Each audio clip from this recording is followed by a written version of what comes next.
Hello students, स्वागत है आपका हमारे चैनल ज्ञान गंगा पर। Students, welcome to my channel Gyan Ganga. अब स्टूडेंट्स, हम ये 10th क्लास का अपना लेसन नंबर 2 जो कर रहे हैं, एसिड बेसिस एंड सॉल्ट, इसके बारे में और जानते हैं। यहाँ से हमने छोड़ा था। तो बता रहा है कि एसिड्स इन अदर प्लैनेट्स, ये आप खुद पढ़ के समझ लीजिएगा क्या है इसमें। उसके बाद what is the pH of soil in your back yard. आपके घर के पीछे जो जगह होती है वहाँ पे क्या सॉइल का पीएच है। अब यहाँ पे बात कर रहे हैं सॉइल के पीएच की, ठीक है। तो बोल रहे हैं plants require a specific pH range for their healthy growth. जो प्लांट्स होते हैं उनको एक स्पेसिफिक, एक पर्टिकुलर पीएच चाहिए होता है, ना उससे कम ना उससे ज़्यादा, ताकि उनका ग्रोथ क्या हो सके, हेल्दी हो सके, ठीक है।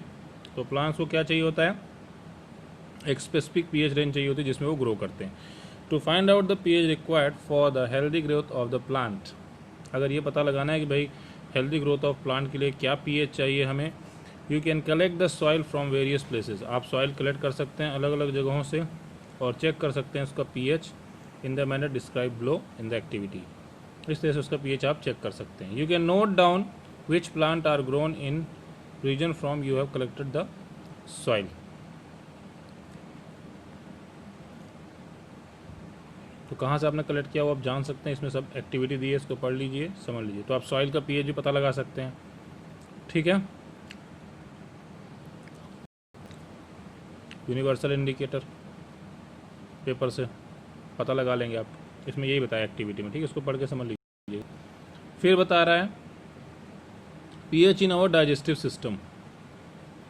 हमारे डाइजेस्टिव सिस्टम में क्या पीएच की इंपॉर्टेंस है। तो it is very interesting to note that our stomach produces hydrochloric acid. हमें पता है कि जो हमारा स्टमक है वो पेट में क्या प्रोड्यूस करता है, हाइड्रोक्लोरिक एसिड प्रोड्यूस करता है, ताकि खाना अच्छे से डाइजेस्ट हो। It in the digestion of the food. देखिए वही बात बताती ना, ये खाने को पचाने में मदद करता है विदाउट हार्मिंग द स्टमक, और हमारे पेट को कोई नुकसान नहीं पहुँचता है।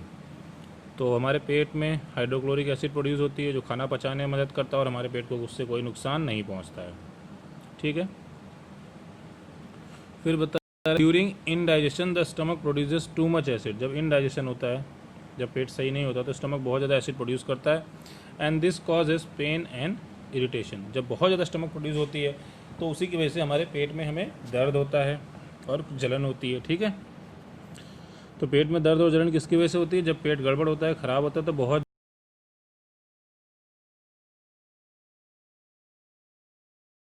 ज़्यादा बेसिस कॉल्ड एंटासिड। इससे हम लोग क्या यूज़ करते हैं, एंटासिड यूज़ करते हैं, जो एक बेस को कौन कम कर सकता है, बेस। भाई एसिड के इफेक्ट को कौन कम कर सकता है, बेस ही तो कर सकता है ना, ठीक है।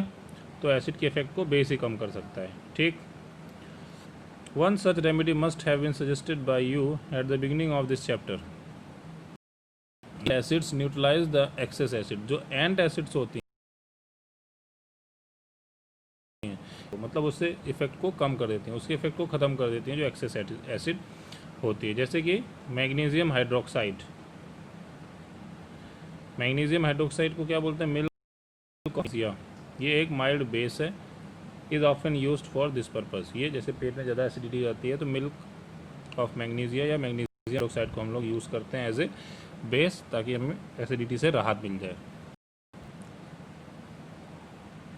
ठीक है।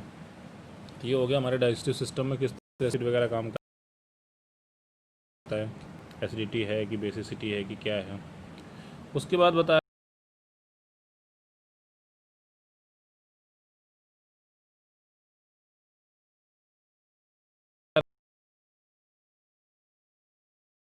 है कि उसमें भी पीएच चेंज होता है कहीं ना कहीं।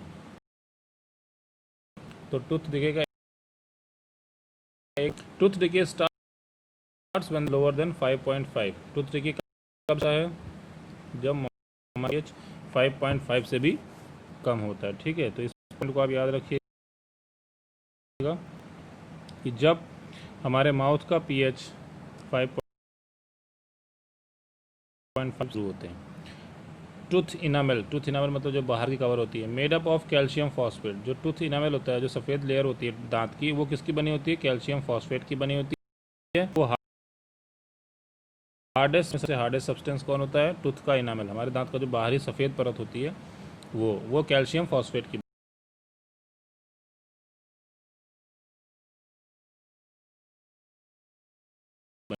बनी होती है। फॉस्फेट की ये हार्डेस्ट सब्सटेंस होता है हमारी बॉडी में।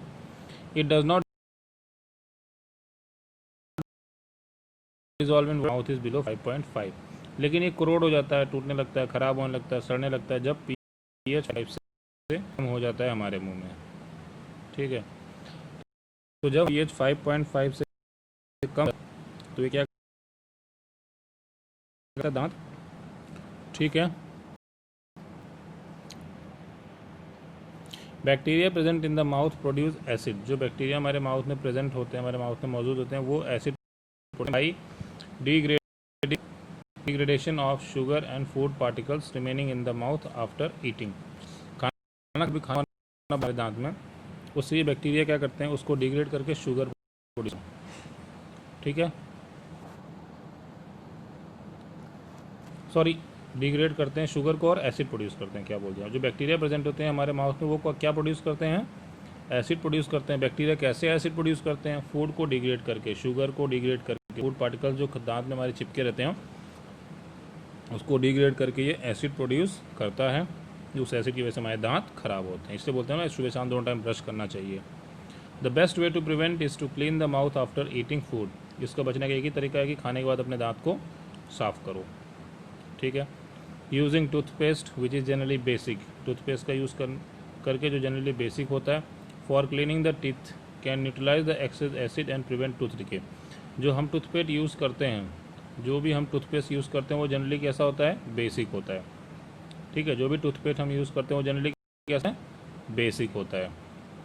अपने दांतों को उससे हम साफ़ करते हैं जिससे वो एसिड के इफेक्ट को न्यूट्रलाइज करता है और दांत के सड़ने को रोकता है।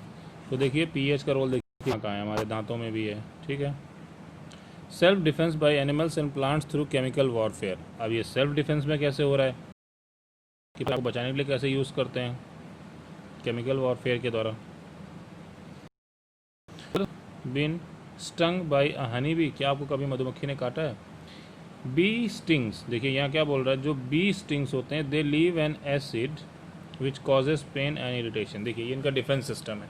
जब हमें मधुमक्खी काटती है तो बी स्टिंग हमारी बॉडी में क्या छोड़ देती है? एक एसिड छोड़ देती है जिससे हमें दर्द होता है और जलन होती है। ठीक है, पेन और इरिटेशन होता है, जलन होती है, अनकंफर्टेबल होता है, हम दर्द होता है। ठीक है, किसकी वजह से? जब मधुमक्खी काटती है तो वो हमारी बॉडी में एसिड छोड़ देती है। Use a mild base like use करें on the stung area gives relief. अगर हम बेस लाइक सोडा यूज़ करें,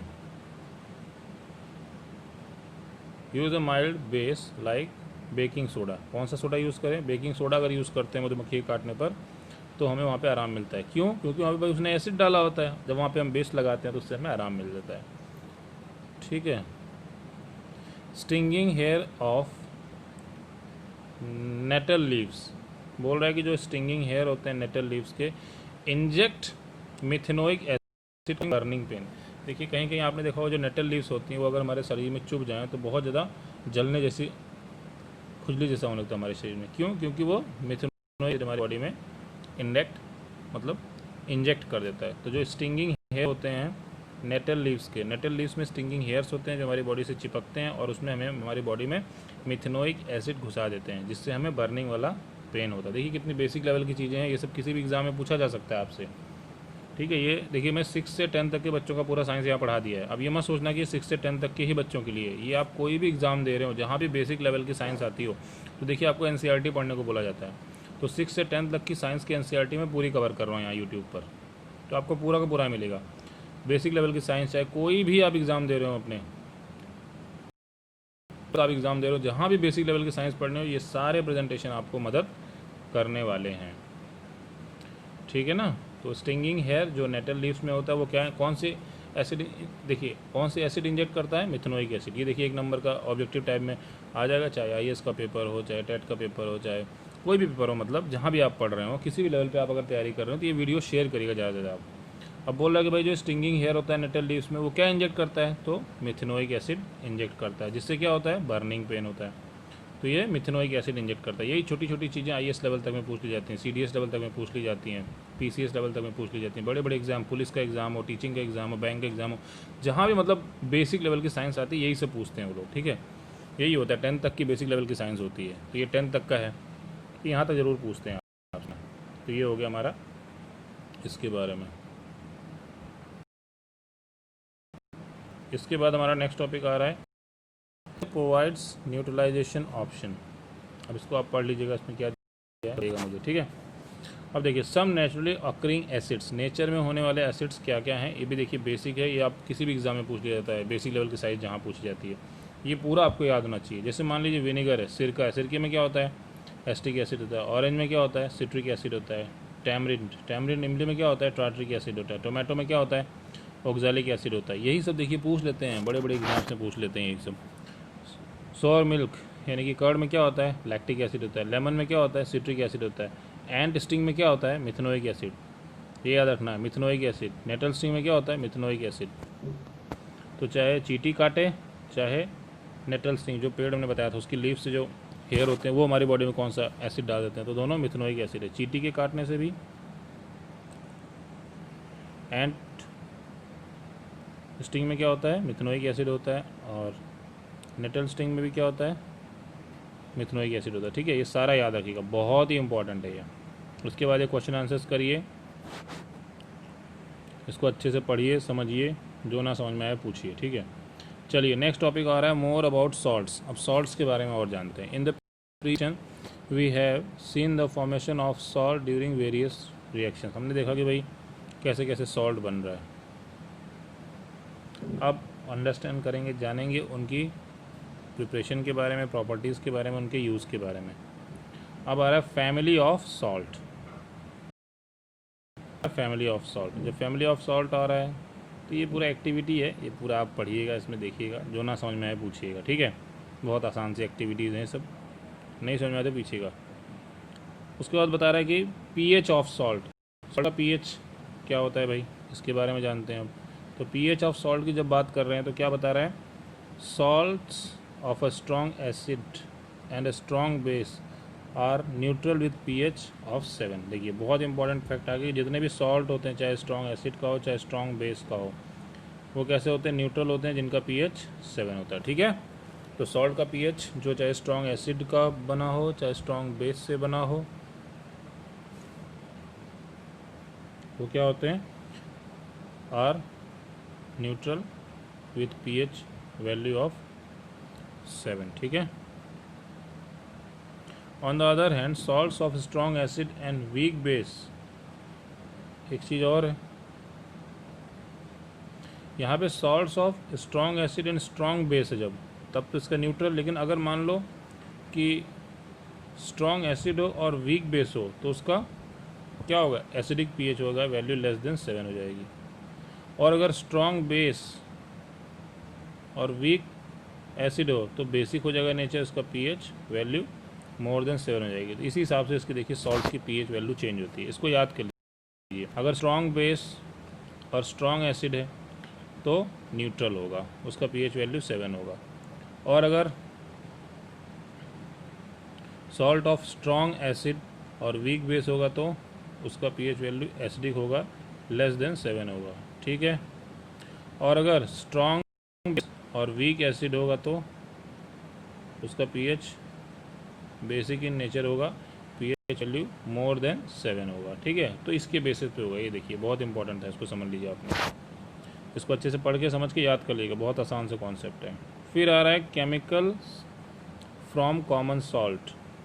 अब chemicals from common salt, common salt से क्या केमिकल्स हैं, तो बता रहे कि by now you have learn that salt found by the combination of hydrochloric acid and sodium hydroxide solution is called sodium chloride. देखिए हाइड्रोक्लोरिक एसिड और sodium chloride से जो रिएक्शन से जो सॉल्ट बनता है उसको, सॉरी, सोडियम हाइड्रोक्साइड के रिएक्शन से जो सॉल्ट बनता है उसको बोलते हैं sodium chloride. This is the salt that we use in our food. हम अपने खाने में कौन सा नमक यूज़ करते हैं, सोडियम क्लोराइड। याद रखना, खाने में जो नमक यूज़ करते हैं उसका नाम क्या है, सोडियम क्लोराइड, भूल मत जाना।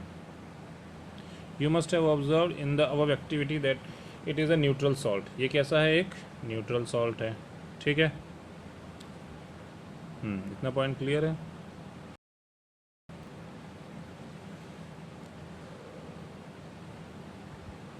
इसके बाद बता रहा है sea water contains many salt dissolve in it. जो समुद्र का पानी होता है, सी वाटर होता है, उसमें बहुत सारे सॉल्ट्स होते हैं, मैनी सॉल्ट्स उसके अंदर डिजॉल्व होते हैं।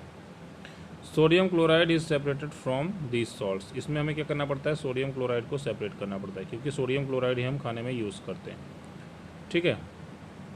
Deposits of solid salt are also found in several parts of the world. बहुत सारे जगहों में पाया जाता है।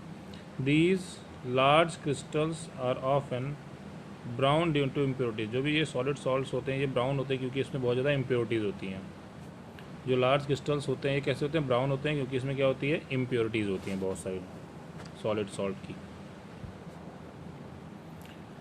तो this is called rock salt. ये जो ऐसा सॉलिड सॉल्ट होता है, जो क्रिस्टल्स होता है, जो ब्राउन होता है, जिसमें इम्प्योरिटीज़ होती हैं, इसको हम क्या बोलते हैं? Rock salt. आपसे पूछा जा सकता है व्हाट इज़ रॉक सॉल्ट? आपको पता होना चाहिए कि रॉक सॉल्ट क्या होता है। Beds of rock salt were formed when seas of bygone ages dried up. जब समुद्र सूख जाते हैं तो उससे फिर क्या बनता है? बेड्स बन जाते हैं, बड़े बड़े स्लैब्स बन जाते हैं, बड़े बड़े बेड्स क्यारियों जैसा बन जाता है बड़ा बड़ा। तो इसी में पूरा ये रॉक सॉल्ट बनता है। Rock salt is mined like coal. जो रॉक सॉल्ट होता है उसकी माइनिंग कैसे की जाती है? कोल की तरह खुदाई करनी पड़ती है। ठीक है, रॉक सॉल्ट की। ये हो गया रॉक सॉल्ट के बारे में। अब देखिए यहाँ पे एक और चीज़ बता रहा है कि you must have heard about Mahatma Gandhi's Dandi march. आपने महात्मा गांधी की दांडी मार्च के बारे में सुना। Did you know that sodium chloride was such an important symbol in our struggle of freedom. देखिए यहाँ पे नमक की बात थी, तो सोडियम क्लोराइड कितना इम्पॉर्टेंट चीज़ था हमारे फ्रीडम के स्ट्रगल में। इसके बाद आ रहा है कॉमन सॉल्ट, सोडियम हाइड्रोक्साइड। तो स्टूडेंट्स ये थोड़ा सा है, इसको हम कल डिस्कस करेंगे। ठीक है, इसके बाद तो ये चैप्टर ख़त्म होने वाला, तो कल डिस्कस करेंगे इसको हम। यहाँ से डिस्कस करेंगे कल हम। ठीक है, तो ये पेज नंबर 29 तक हमने डिस्कस कर लिया है।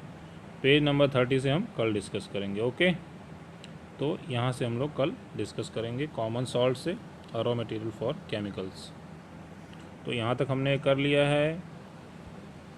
इसको पूरा अच्छे से पढ़िए, समझिए, लिखिए, वीडियो देखिए, जो ना समझ में आए पूछिए। और वीडियो पसंद आए तो इसको लाइक करिए, कमेंट करिए, ज़्यादा ज़्यादा शेयर करिए, क्योंकि ये सिर्फ क्लास 10th के लिए नहीं बल्कि उन सभी स्टूडेंट्स को मदद करेगा जो किसी भी तरह की तैयारी कर रहे हो, चाहे पुलिस की, चाहे आर्मी की, चाहे टीचर की, चाहे किसी भी एग्ज़ाम की तैयारी कर रहे हो, जहाँ भी मतलब बेसिक लेवल की साइंस आती है। देखिए साइंस यही है, तो 6 से 10 तक की बेसिक लेवल की पूरी साइंस पढ़ डालिए तो बेसिक लेवल की साइंस आपकी पूरी तैयार हो जाएगी। और मेरे चैनल इस ज्ञान गंगा पर आपको 6 से 10 तक की पूरी बेसिक लेवल की साइंस मिलेगी। हर क्लास का मैंने अलग अलग से प्लेलिस्ट बना रखा है और आपको हर प्लेलिस्ट में हर क्लास का वीडियो पूरा मिलेगा। ये पूरा NCERT में आपको पढ़ा रहा हूँ, इसको अच्छे से पढ़िए, समझिए, जो ना समझ में आए पूछिए। वीडियो पसंद आए तो लाइक करिए, कमेंट करिए और शेयर करिए, और जो भी डाउट्स हो पूछिए, क्वेश्चन आंसर सॉल्व करिए, जो भी ना समझ में आए पूछिए। मिलते हैं स्टूडेंट्स नेक्स्ट प्रेजेंटेशन में। Thank you.